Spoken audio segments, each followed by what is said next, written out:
Assalamualaikum warahmatullahi wabarakatuh.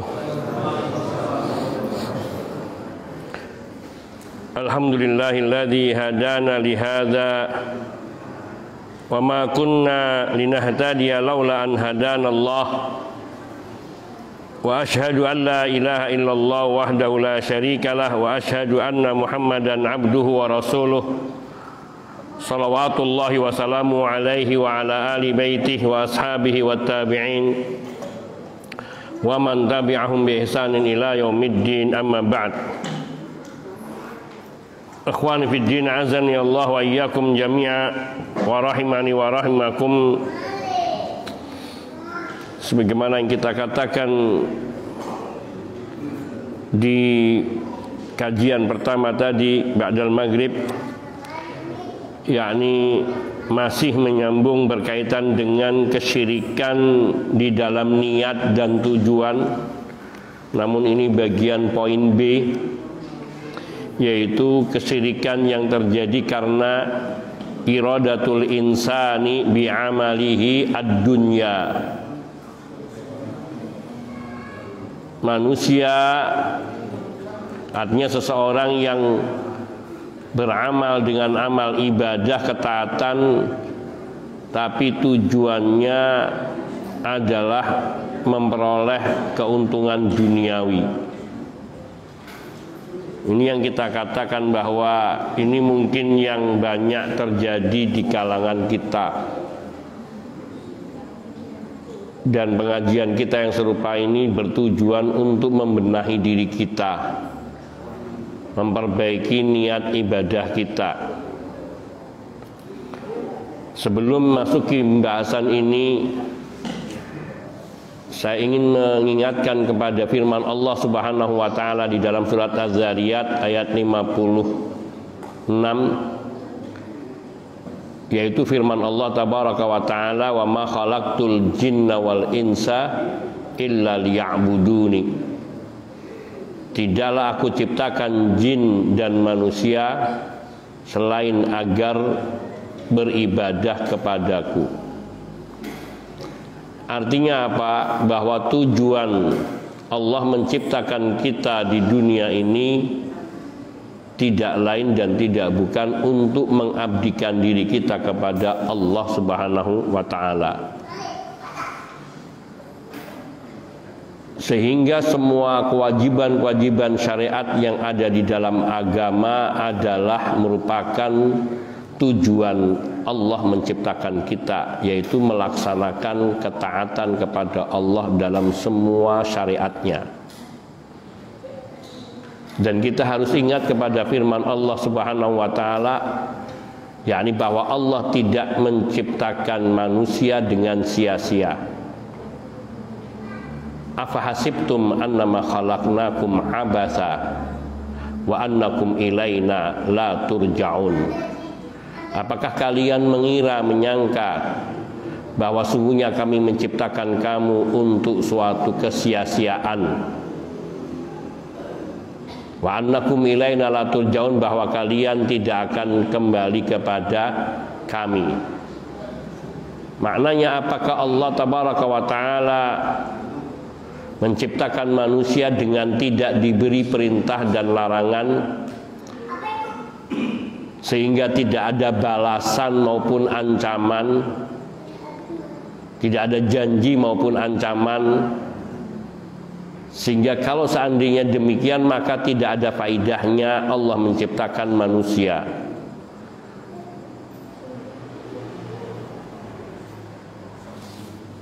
Yang artinya kalau seandainya manusia itu diciptakan dengan sia-sia, tidak diperintah dan tidak dilarang, kemudian tidak ada janji dan ancaman, berarti tidak akan ada kehidupan di akhirat.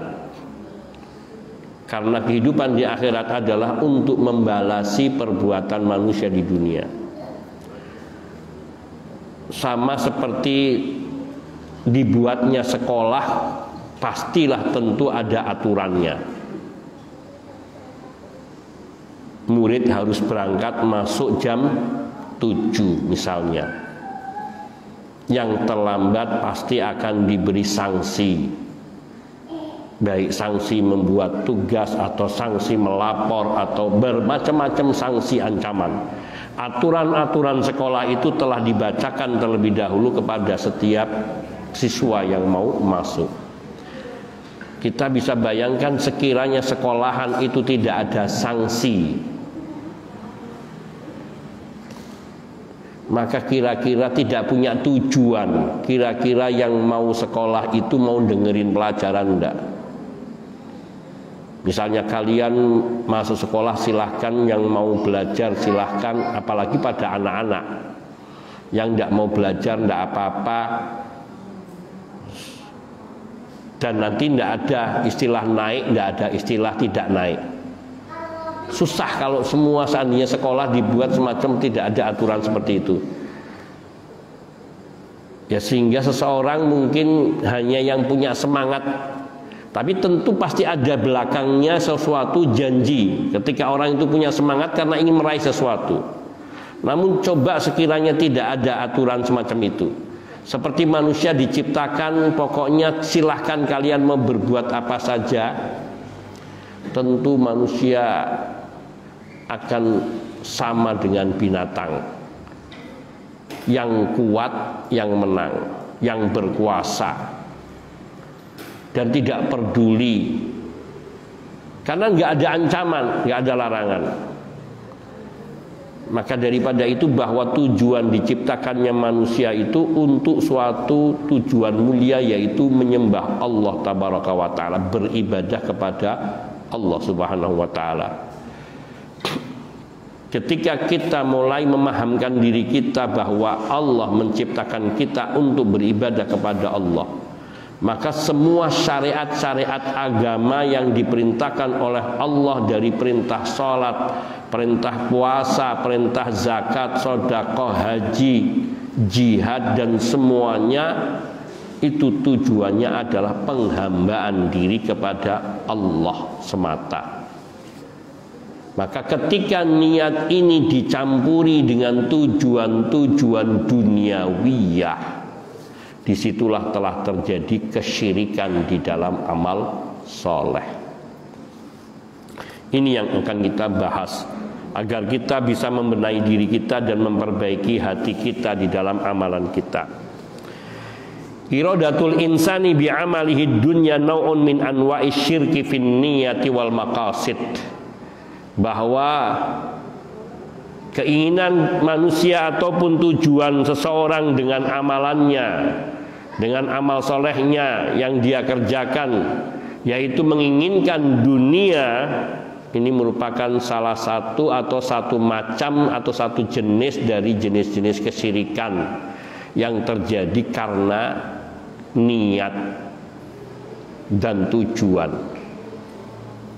Allah Subhanahu wa Ta'ala qad hadzara minhu, yaitu telah memperingatkan tentang bahaya kesyirikan yang terjadi di dalam niat ini di dalam kitabnya yang mulia. Dan Rasulullah Shallallahu Alaihi Wasallam juga telah memperingatkan dari bahaya syirik ini di dalam sunnahnya. Apa yang diperingatkan oleh Allah dan Rasulnya Sallallahu Alaihi Wasallam? Ayyuridal insanu bil amali alladhi yubtagha bihi wajhallahi matma'an min matami'id dunya. Kesyirikan itu yaitu ketika seseorang meniatkan dengan amalan yang dia lakukan semestinya hanya untuk mengharapkan ridha Allah, namun dia menginginkan matma'an min matami'id dunya, yaitu meraih keuntungan dari keuntungan-keuntungan duniawi. Wa hadza syirkun yunafi kamalit tauhid, yunafi kamalat tauhid wa yuhbitul amal. Niat seperti ini adalah syirik. Kesyirikan ini namun kesyirikan kecil. Tapi ingat bahwa syirik itu dosa besar. Dan ia yunafi kamalat tauhid, menghilangkan kesempurnaan tauhid seseorang. artinya tauhidnya menjadi cacat. Wa yuhbitul amal, dan amal ibadah yang dia kerjakan sia-sia, hangus, tidak ada faedahnya. Ini banyak contoh dari pola-pola keberagaman serupa ini di zaman kita ini. Ketika kita kehilangan makna tujuan hidup, karena kebanyakan kita memandang hidup kita ini ya inilah dunia ini. In hiya illa hayatuna dunya namutu wa nahya wa ma yuhlikuna illa dahru.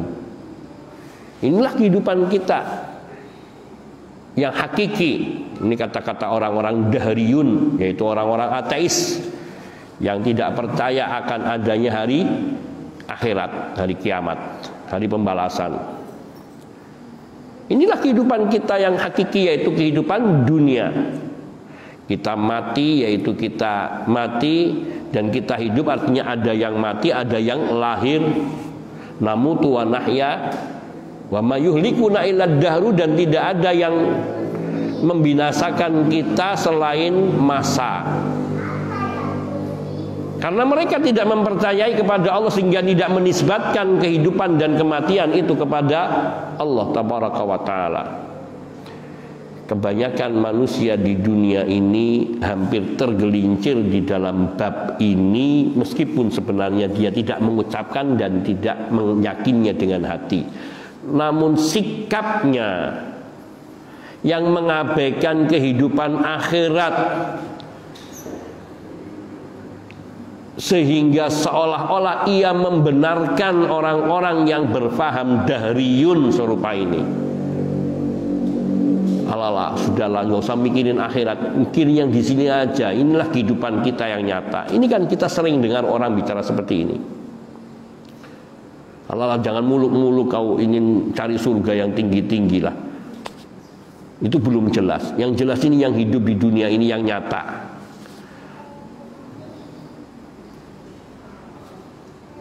Ini yang mengakibatkan seorang itu ketika beribadah pun, kadang ketika dia sebagai muslim dia beribadah, ketika kehilangan orientasi akhiratnya, dia beribadah dengan tujuan untuk meraih dunia.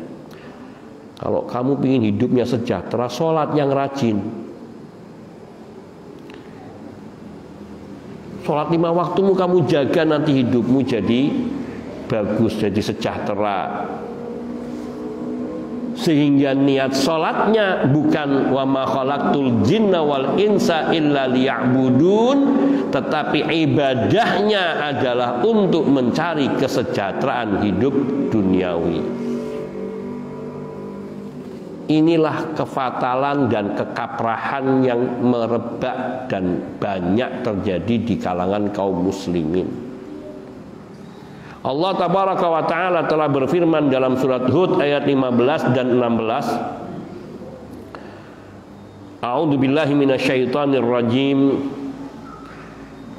Man kana yuridul hayatad dunya wa zinataha nuwaffi ilaihim a'malahum fiha wa hum fiha la yubkhasun.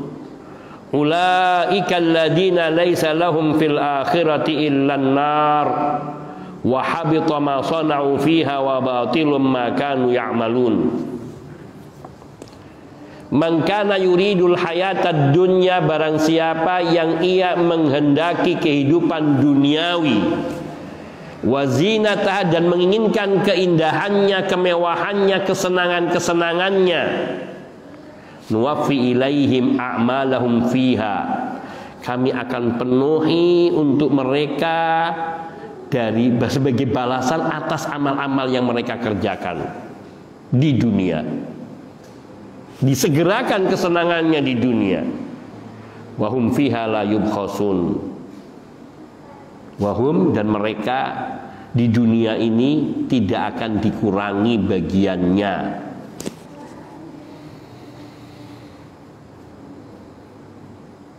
Wah, setelah saya tahajud hidup saya sekarang sejahtera, saya tidak pernah kekurangan apapun. Hati-hatilah kita ini. Betapa kita sering bertujuan ibadah kita hanya semata-mata untuk kesejahteraan dunia. Ini yang dimaksudkan oleh firman Allah ini. Di antaranya, orang yang menghendaki kehidupan dunia dan kemewahannya, ketika dia beramal soleh dengan tujuan ini, nuwafi ilaihim a'malahum fiha, kami akan balasi secara penuh dari balasan amal perbuatan mereka di dunia ini. Wahum fiha la yubkhasun, dan mereka tidak akan dikurangi dari balasan amalannya. Ulaikal ladina laisa lahum fil akhirati illan nar. Ya Allah ya Rabb, mereka orang-orang yang seperti itu, laisa lahum fil akhirah, tidak akan mendapatkan balasan apapun di kehidupan akhirat nanti, illan nar. Ya Allah ya Rabb, kecuali neraka. Tidak mendapatkan balasan selain neraka. Wa habita ma sana'u fiha, dan seluruh apa yang dia kerjakan dari amal-amal soleh di dunia itu terhapuskan di akhirat nanti. Wa batilu ma kanu ya'malun, dan hanguslah semua yang dahulu dia kerjakan di dunia. Yang di akhirat, yang dia bawa dari dunia, dia bawa ke akhirat, semua hilang, terhapus. Dan juga batillah, terhapus pula, hilanglah, sia-sialah semua yang dahulu dia kerjakan di dunia. Sodakohnya supaya melancarkan rezeki. La ilaha illallah. Ayo perbanyak sodakohmu, nanti kamu akan semakin dilapangkan hidupmu. Jadi niat sodakohnya bukan semata-mata ingin mendapatkan balasan di sisi Allah, akan tetapi supaya kita mendapatkan balasan yang segera di dunia. Ini syirik kecil, bukan syirik besar, syirik tapi, sehingga ibadah-ibadah yang dilakukan, dan ini yang paling banyak pernah sempat membuming masalah sodakoh ini. Sudah, kalau kamu pingin kebutuhanmu terpenuhi, tercukupi, sodakohkan, jangan takut. Betul, Allah berjanji, man kana yuridul hayatad dunya wa zinataha nuwaffi ilaihim a'malahum fiha wa hum fiha la yubkhasun. Akan Allah balasi. La ilaha illallah. Kita seperti ini enggak kira-kira? Kebanyakan kita seperti ini. Kadang kita juga tanpa sadar juga seperti itu. Lalu bagaimana kita mengukur satu amalan itu ikhlas karena Allah? Tadi kita niatkan bahwa kita diciptakan oleh Allah untuk ibadah. Maka semua ibadah itu kita laksanakan karena Allah Subhanahu wa ta'ala, dan kita yakin dengan balasan dari Allah baik di dunia maupun di akhirat. Tapi bukan menjadi tujuan dalam ibadah kita adalah meraih segala kesenangan dunia. Karena rezeki kita di dunia ini sudah ditakar oleh Allah Tabaraka wa Ta'ala, tidak akan pernah dikurangi dan tidak pula akan bertambah. Jadi beramallah karena Allah dan jangan takut miskin, karena kita yakin bahwa rezeki kita telah ditetapkan oleh Allah Tabaraka wa Ta'ala. Makna dari dua ayat ini, dua ayat yang mulia ini, maknal ayatainil karimataini anna subhanahu yukhbiru anna man qasada bi'amalihi. Allah Subhanahu wa ta'ala memberitakan kepada kita bahwa orang yang meniatkan dengan amalnya al-husula ala matami'id dunya faqat, ala matami'id dunya faqat, yakni semata-mata untuk meraih keuntungan duniawi saja. fa innallaha yuwaffiru lahu thawaba amalihi fid dunya, maka sungguhnya Allah akan melimpahkan baginya, memenuhi baginya balasan dari amalannya di dunia, bisihhah wassurur wabil mal wal ahli wal walad. Kita akan diberi kesehatan, kita akan diberi kegembiraan, kebahagiaan, kita akan diberi harta berlimpah, akan diberi keluarga, istri yang cantik jelita, diberi anak-anak yang menyenangkan, menghibur. Wa hadza muqayyadun bil masya, ini pun masih bergantung dengan kehendak Allah, tidak mutlak. Kama qala fi qaulihi ta'ala fil ayatil ukhra, seperti yang Allah firmankan di ayat yang lain, yaitu di dalam surat Al-Isra ayat 18. Ajjalna lahu fiya ma nasya'u liman nuridu. Kami akan segerakan baginya di dunia ini balasannya ma nasya', sekehendak kami, yakni sesuka Allah. Liman nurid, bagi siapa yang kami kehendaki. Jadi berapa balasan dari Allah di dunia ini menurut kehendak Allah. Menurut kehendak Allah ini bisa sangat berlimpah-limpah, bisa sangat terbatas. Liman nuridu, hanya untuk orang-orang yang Allah kehendaki saja, tidak semuanya akan mendapatkan seperti harapannya.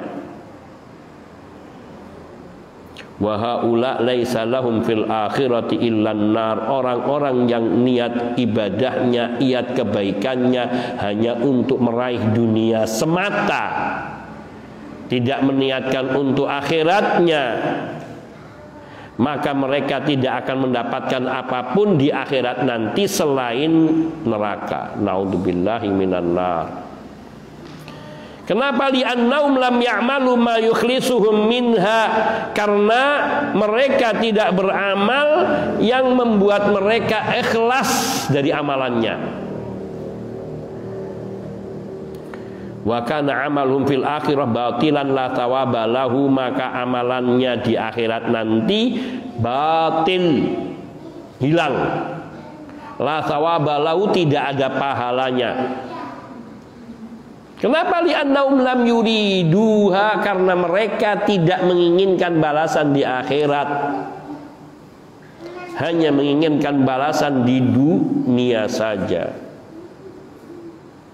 Ayat ini juga berlaku bagi orang-orang kafir yang menginginkan kesenangan dunia dengan berbuat kebaikan kepada sesama.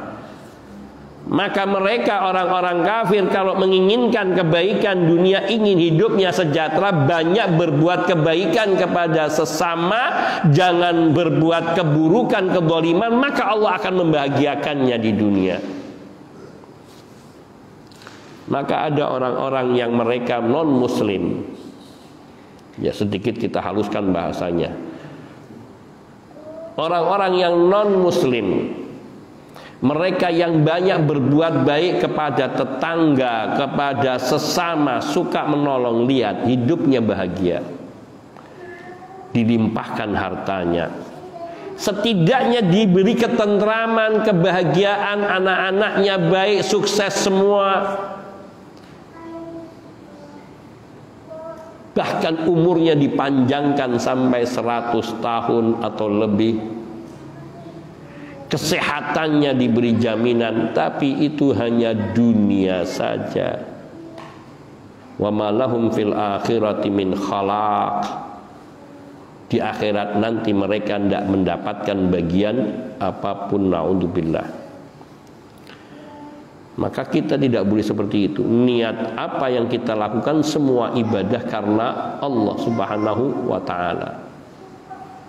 Meskipun bagi orang-orang mukmin ini syirik kecil, tetapi ia menghapuskan amal kebaikan kita. Berkata Qatadah rahimahullahu ta'ala, yakni seorang ahli tafsir di kalangan tabi'in. Yaqulu ta'ala, Allah Ta'ala berfirman, yakni dengan ayat di atas, man kanatid dunya hamma wa talabatahu wa niyatahu jazahullahu bihasanatihi fid dunya. Barang siapa yang dunia menjadi cita-citanya, menjadi tujuan dan niatannya, dan yang ia tuntut, yang dia cari, jazahu bihasanatihi fid dunya, maka niscaya Allah akan membalasi kebaikan-kebaikannya itu di dunia. Tsumma yufdi ilal akhirati wa laisa lahu hasanatun yu'ta biha jazaan.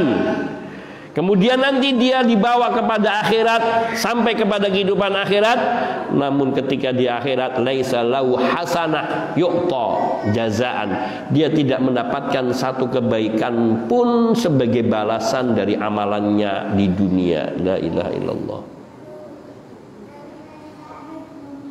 Meskipun dia mungkin akhirnya masuk surga, namun dia akan lama tinggal di dalam neraka sebagai balasan atas ketidakikhlasannya di dalam beramal, yaitu untuk meraih akhirat. Wa kana amalun fil akhirati batilan, amalan mereka di akhirat nanti batin, la sawabalahu.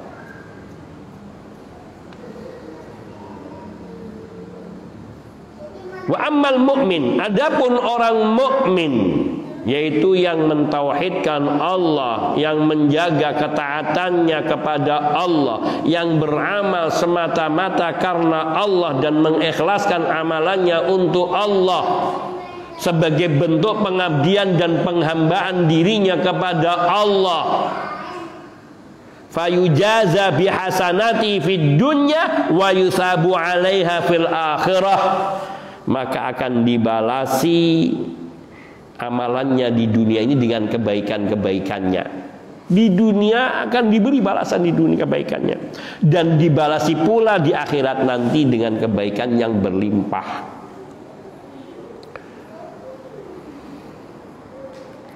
Maka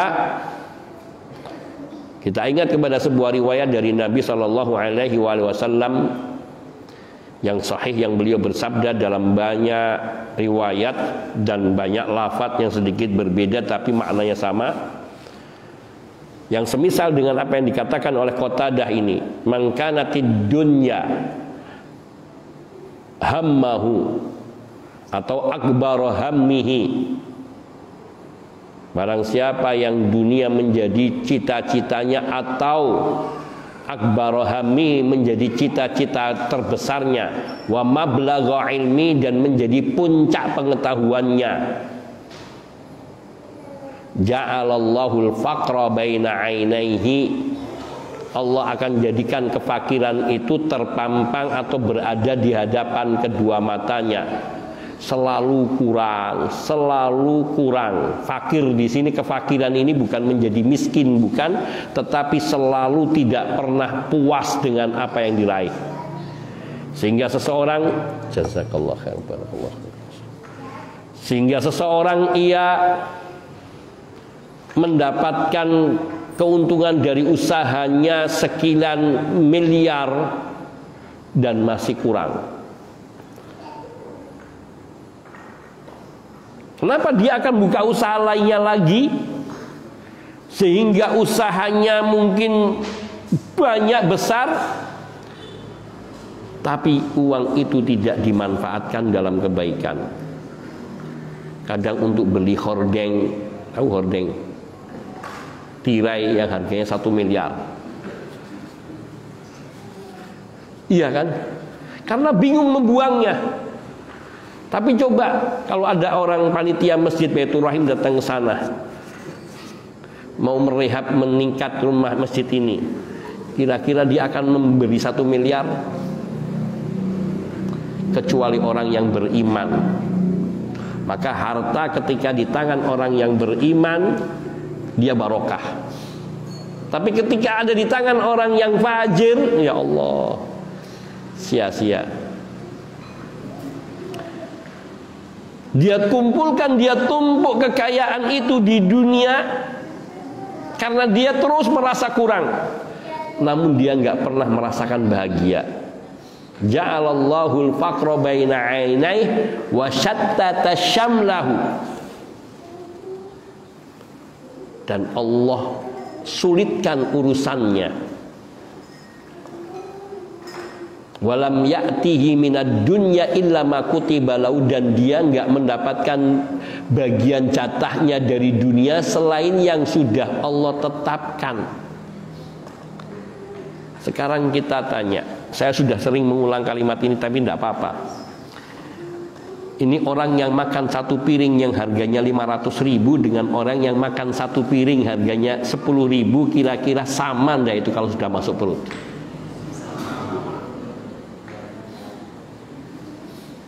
Apa orang yang makan 10.000 itu tidak nikmat di mulut? Nikmat juga. Wong kadang nasi megono sama tempe aja sedupnya luar biasa padahal nggak sampai 10.000. Iya kan? Orang yang makannya 500.000 satu piring, kalau sudah kenyang, sama nggak dengan orang yang makan yang 10.000 itu yang juga montok-montok itu? Kan kalau di sini saya yakin 10.000 itu masih kenyang ya.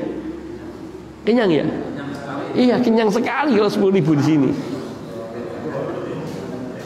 Habis itu kemana larinya? Semuanya sama larinya ke Baitul Khala. Iya enggak?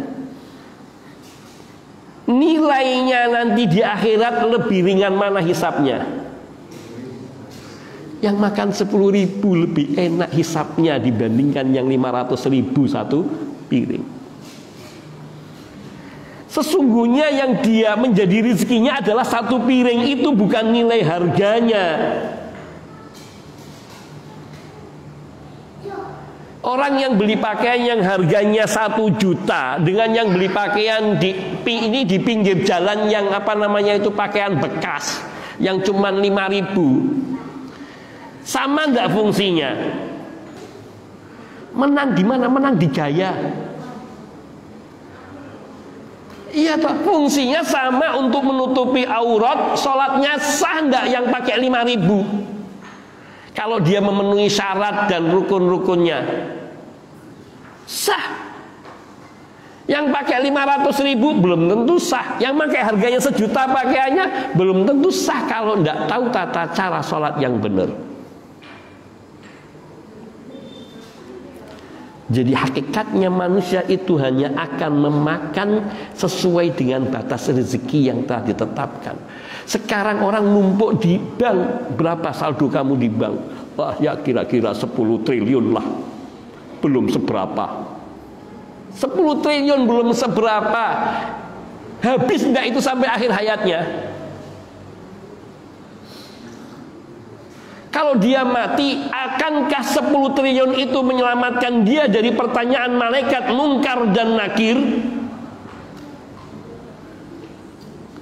Akankah dia menyelamatkan dirinya dari ancaman siksa di akhirat kalau dia tidak beriman, kalau dia tidak menjalankan perintah-perintah Allah? La ilaha illallah. Bahkan pertanyaannya menjadi panjang kalau itu seorang muslim.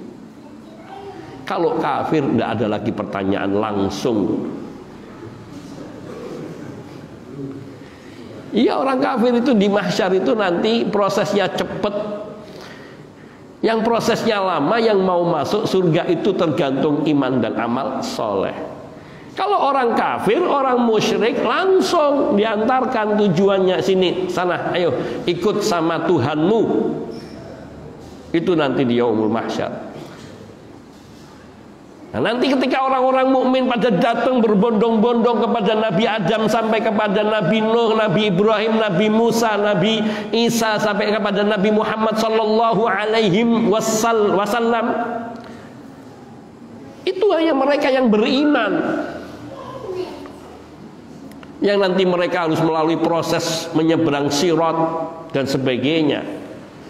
Adapun orang kafir sudah langsung. Lihat, Ketika dia meninggal dunia, uangnya tidak ikut dikubur. Iya tidak akan ada yang mau anaknya, coba itu uangnya triliunan itu di tabungan itu coba didatangkan sini, ikut dikuburkan supaya bekal sangu dari orang tuanya. Tidak bakal. Itu akan diperebutkan. Ya kalau mereka anak-anak yang baik, maka mereka akan bersedekah untuk orang tuanya. Tapi kalau meninggalkan anak-anak yang tidak baik, walam ya'ti minad dunya illa ma kutiba lahu, dia hanya akan mendapatkan dari dunia apa yang sudah ditetapkan oleh Allah. Mau kaya, mau miskin di dunia, yang dia makan, yang dia pakai, yang dia gunakan hanya sebatas apa yang sudah ditetapkan oleh Allah tabaraka wa ta'ala. Maka orang yang menginginkan dunia selalu fakir, kata Allah. Ja'alallahul faqra nusba 'ainaih. Allah jadikan kefakiran itu ada dalam pandangan matanya. Sejauh matanya memandang, yang dipandang hanya kurang. Wasyattata syamlah, dibuat semua urusannya susah. Urusannya susah itu gimana? Hidupnya nggak pernah tentram, malamnya susah tidurnya, urusannya selalu nggak selesai, banyak persoalan, anak-anaknya yang bolak-balik masuk KPK atau masuk penjara atau karena narkoba. Ya Allah, apa senangnya hidup seperti itu. Kadang ada pula yang sampai harus tidur di atas pembaringan bertahun-tahun. Uang yang bertumbuk tidak ada faidahnya, dia tidak bisa merasakan. Dia mengumpulkannya tahunan, dan setelah terkumpulkan dia hanya menikmati sesaat, kemudian sakit. Yang senang anak-anaknya. Ya kalau anaknya orang-orang yang saleh, yang akan memanfaatkan untuk ketaatan, kebaikan. Tapi kata Nabi sallallahu alaihi wasallam, "Wa man kanatil akhiratu hammahu." Barang siapa yang kehidupan akhirat menjadi tujuannya, lihat. Ja'alallahul ghina nusba 'ainaihi aw fa baina 'ainaihi. Allah akan jadikan kekayaan, kecukupan itu selalu terpampang di matanya. Matanya sejauh mana memandang selalu dia merasa puas dan merasa kaya. Tidak pernah merasa kurang, tidak pernah ngeluh. Apa yang dia terima dia syukuri, karena itu datangnya dari Allah dan dia ridhai. Ini berulang kita contohkan Rasul kita sallallahu alaihi wasallam yang kadang tidak makan sampai sehari penuh, 2 hari penuh, sehingga beliau harus berpuasa yang sahurnya dengan hanya seteguk air, 2 teguk air, itu pun kalau ada, dan berbukanya juga dengan seteguk, 2 teguk air. Kadang-kadang berbukanya dengan hanya 1 biji kurma. Kadang sampai harus mengencangkan perutnya saking laparnya, tapi tidak pernah keluar dari mulut beliau 1 keluhan pun. Demikian pula dengan istri-istri beliau radhiyallahu taala anhunna jami'an. Dan demikian pula para sahabat Nabi. Abu Hurairah radhiyallahu ta'ala sampai sering kejang, dikiranya orang kesurupan. Tapi kata beliau, sungguh itu bukan kesurupan, namun karena menahan rasa lapar yang sangat karena tidak makan berhari-hari. Tapi beliau ini tidak pernah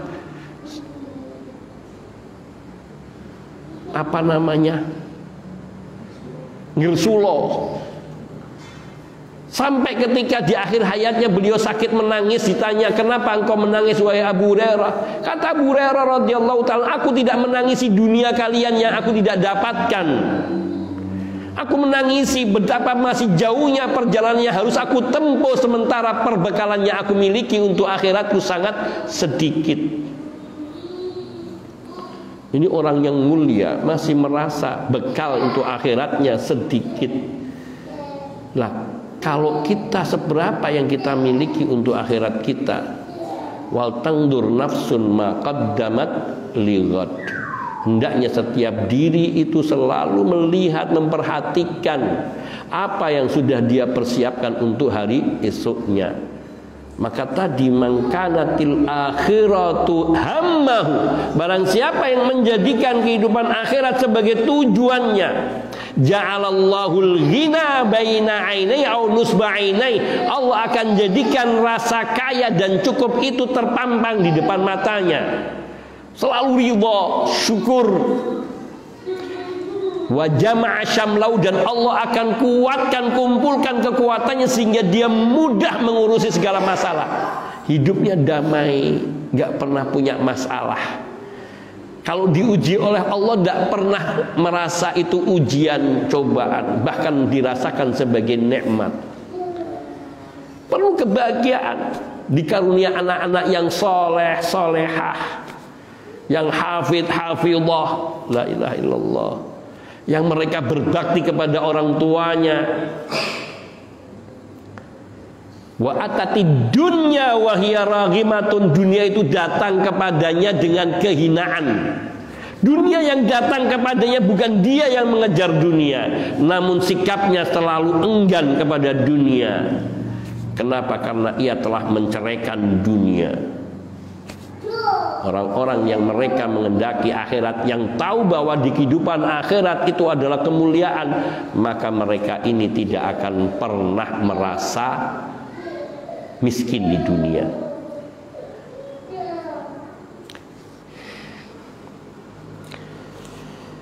Berkata Syekh Muhammad ibn Abdul Wahhab rahimahullahu ta'ala, dzukira 'anis salafi fi ma'nal ayati anwa'un mimma yaf'aluhu an-nasul yawm wa la ya'rifuna ma'na.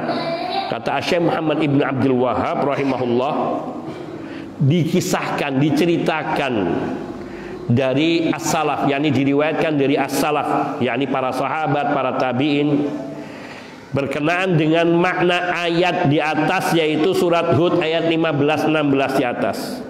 Yakni bermacam-macam makna yang dilakukan oleh manusia di zaman ini yang mereka tidak mengetahui maknanya.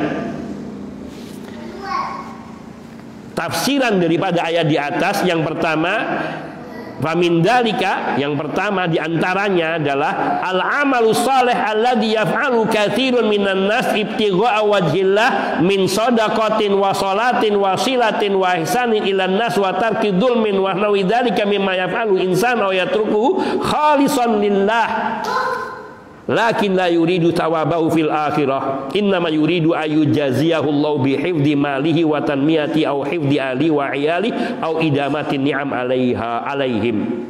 Perhatikan ini, amalan soleh yang dilakukan oleh kebanyakan manusia zaman ini, itu di zaman beliau, zamannya Syekh Muhammad ibnu Abdul Wahhab. Karena sungguhnya manusia dari masa ke masa tabiatnya sama, tabiatnya sama. Makanya ayat Al-Quran ini diturunkan di masa itu juga sudah ada orang yang seperti ini. Nggak ada ibaratnya ini orang dulu, orang sekarang beda. Nggak ada. Manusia dari dulu sampai sekarang tabiatnya sama. Amalan yang banyak dilakukan oleh, amalan saleh yang dilakukan oleh kebanyakan manusia yang semestinya itu tujuannya untuk meraih keridhaan Allah, yang dia lakukannya mencari keridhaan Allah, baik itu sedekah, sholat, silaturahim, berbuat baik kepada manusia, tidak berbuat zalim, dan berbagai macam amalan-amalan yang dilakukan oleh manusia, atau amalan-amalan yang dia tinggalkan ikhlas karena Allah, namun dia tidak menghendaki pahalanya di akhirat.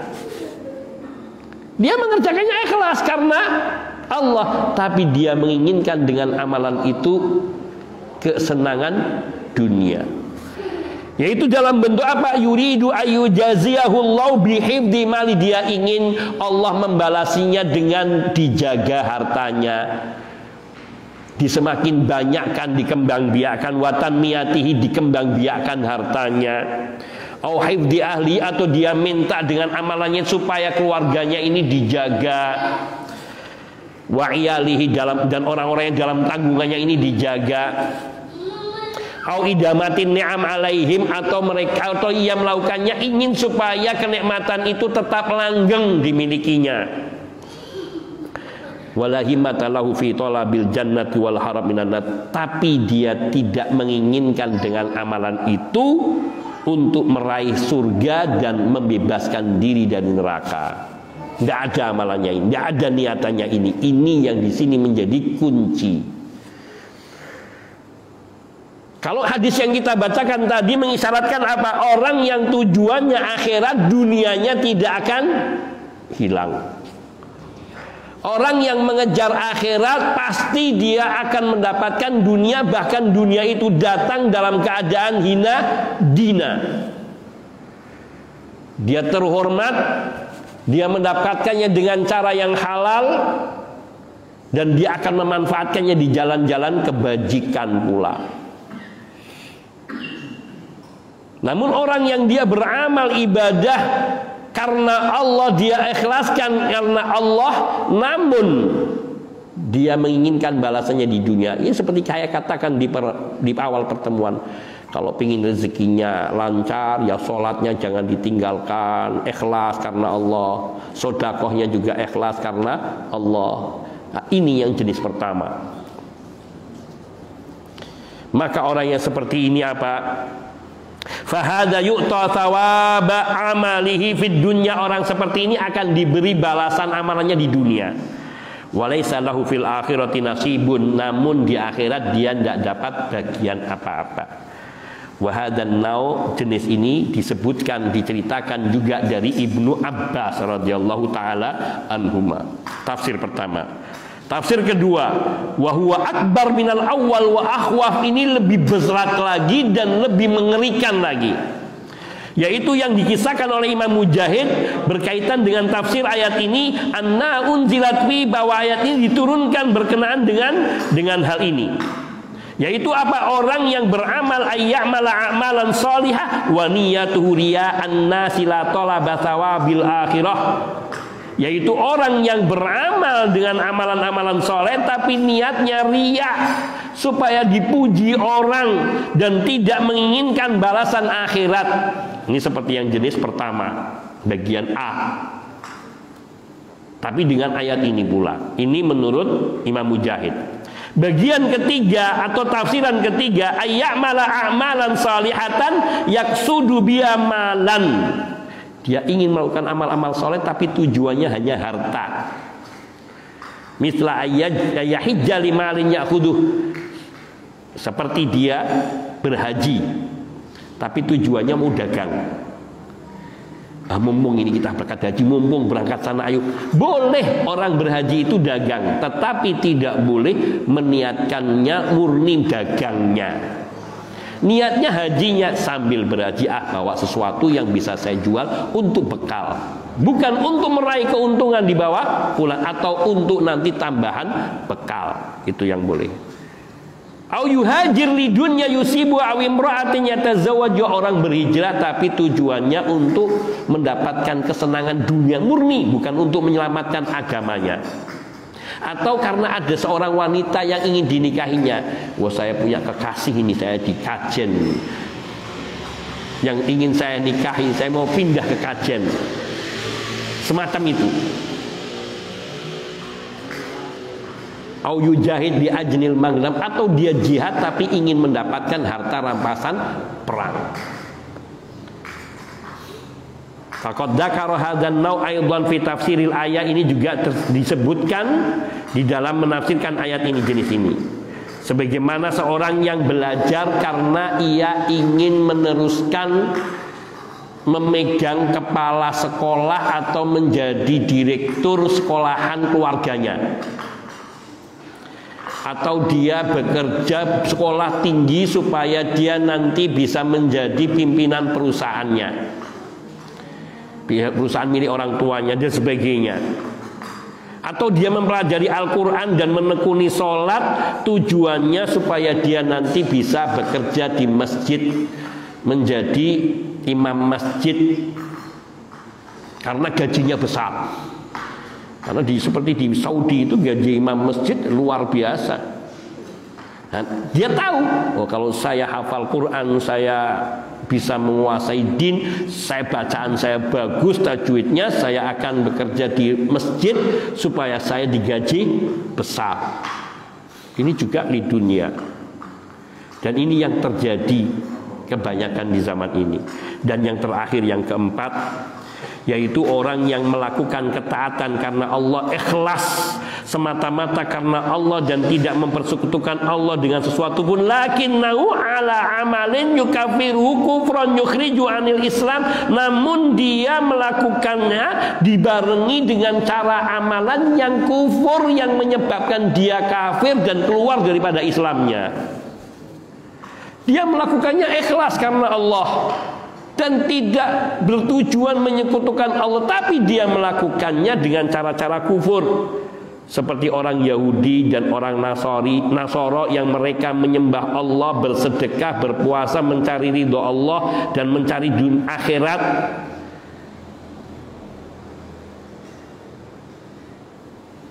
Tapi mereka tidak di atas agama yang benar, di atas paham Yahudinya, tidak mau masuk Islam. Ketika mereka sudah meninggalkan Islam dan sudah ada di zaman Islam, zaman Nabi SAW, tapi mereka tetap di atas agama Yahudinya, agama Nasraninya, meskipun menyembahnya Allah, tidak menyembah Nabi Isa. Ada orang-orang Kristen yang sekarang ini beribadah dan tidak menyembah Nabi Isa, itu ada. Apa istilahnya itu? Yehuwa apa? Hah? Apa? Ortodoks sejenis itu, menganggap Nabi Isa itu Rasul. Dia beribadah kepada Allah, tapi tidak di atas agama Islam, di atas kekufuran yang mengeluarkan dia daripada Islamnya. Ini juga termasuk ke dalam makna ini. Atau seperti yang banyak dilakukan di tengah umat ini, yaitu yang mereka terjatuh kepada kekufuran atau kesyirikan yang mengeluarkannya dari Islam secara total, yaitu ketika mentaati Allah dengan ketaatan yang tulus, mengharapkan pahala akhirat, mengharapkan pahala dari Allah Subhanahu wa Ta'ala, tapi mereka selalu melakukan amalan yang membuat mereka keluar dari Islamnya dan menghalangi diterimanya amal ibadahnya. Suka bertawasul kepada kuburan orang-orang soleh, bahkan sampai meminta kepada kuburan orang-orang soleh. Maka jenis ini telah disebutkan di dalam ayat ini dari Anas bin Malik radhiyallahu taala anhu, dan juga dari selain beliau dari kalangan salaf, yang mereka disebutkan bahwa kalangan salaf itu, ulama-ulama salaf sangat mengkhawatirkan hal ini.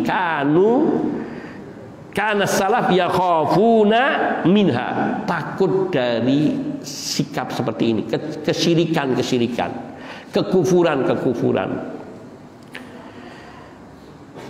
Maka yang benar adalah bahwa semua tafsiran ini tercakup di dalam dua ayat di atas.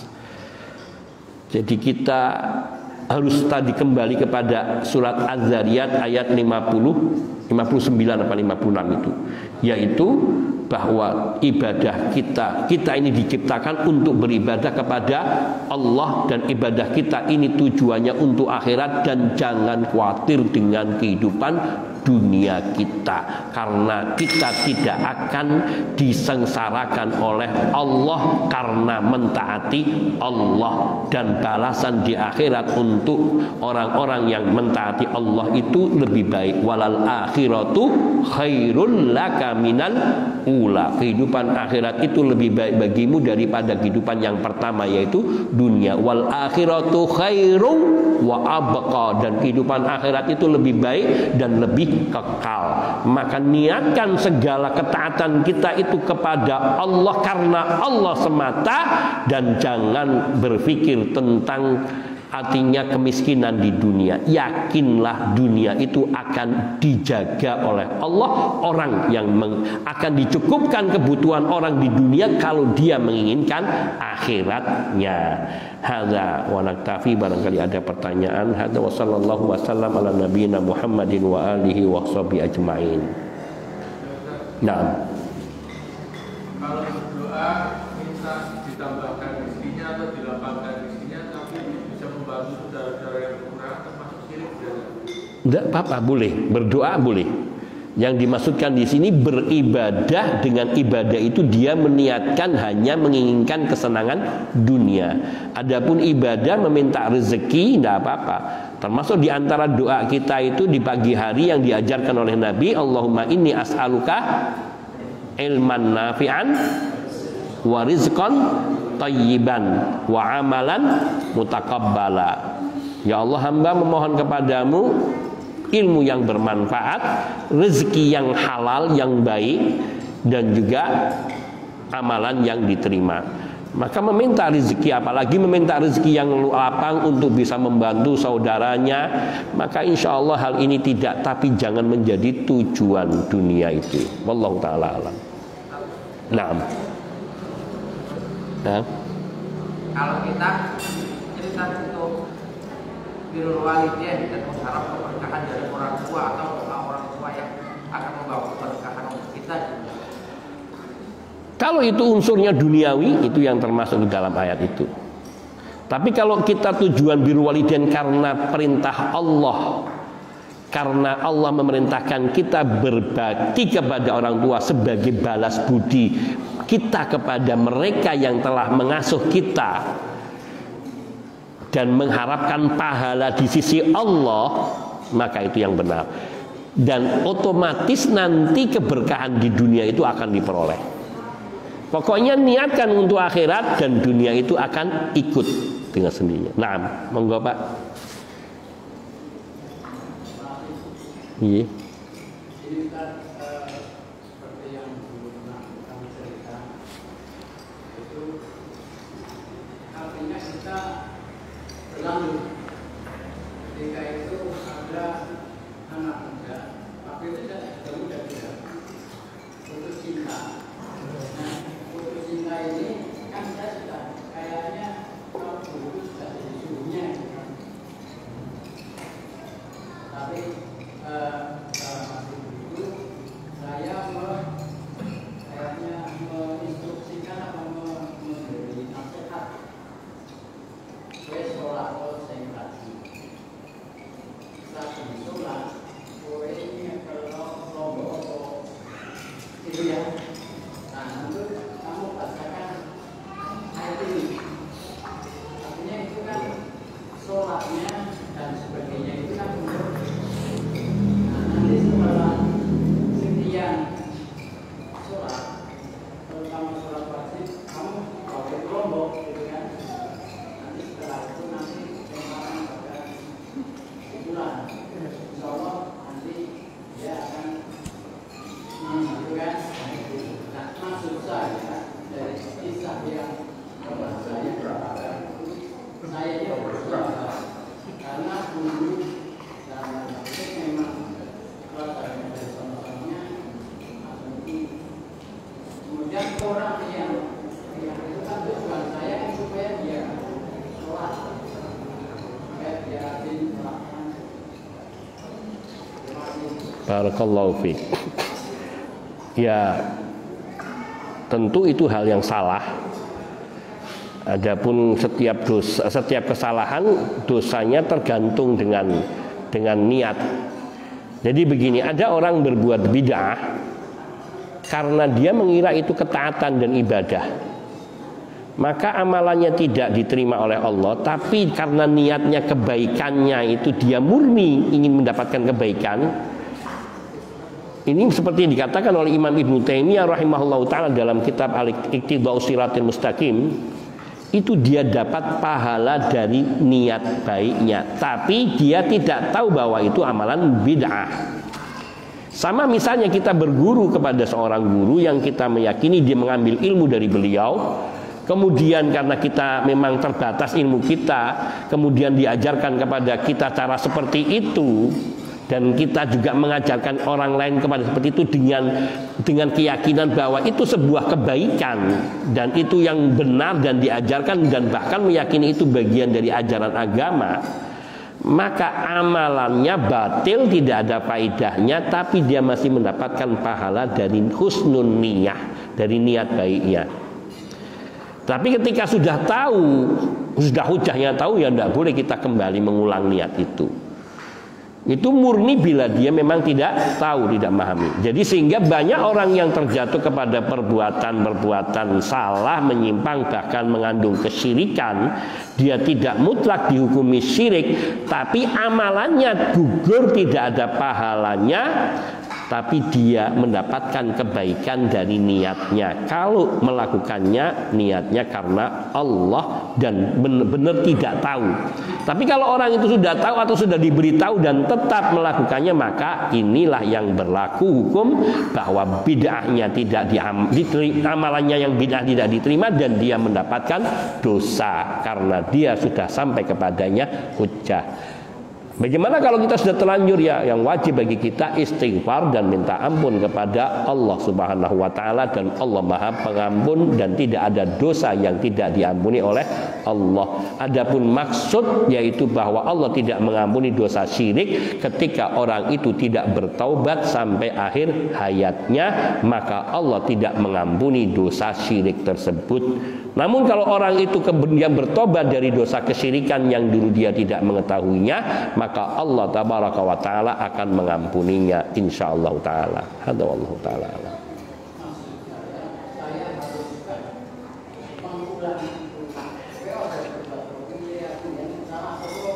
Kalau masih ada dan masih bisa dijangkau, maka kita ingatkan.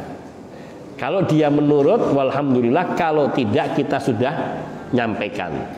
Kalau dia kembali bahwa yang saya lakukan itu tidak benar, itu salah, menyimpang dari syariat, itu yang paling benar kita lakukan. Kalau kemudian dia mengulang setelah diajarkan seperti itu, maka dia yang menanggung dosa dan kita tidak menanggung dosa, karena kita sudah berbaroah itu. Allah. Nah, mungkin ini saja. Hadza wa sallallahu wasallam ala nabiyina Muhammadin wa alihi washabihi ajmain walhamdulillahirabbil alamin. Subhanakallahumma bihamdika asyhadu an la ilaha illa anta astaghfiruka wa atubu ilaik. Assalamualaikum warahmatullahi wabarakatuh.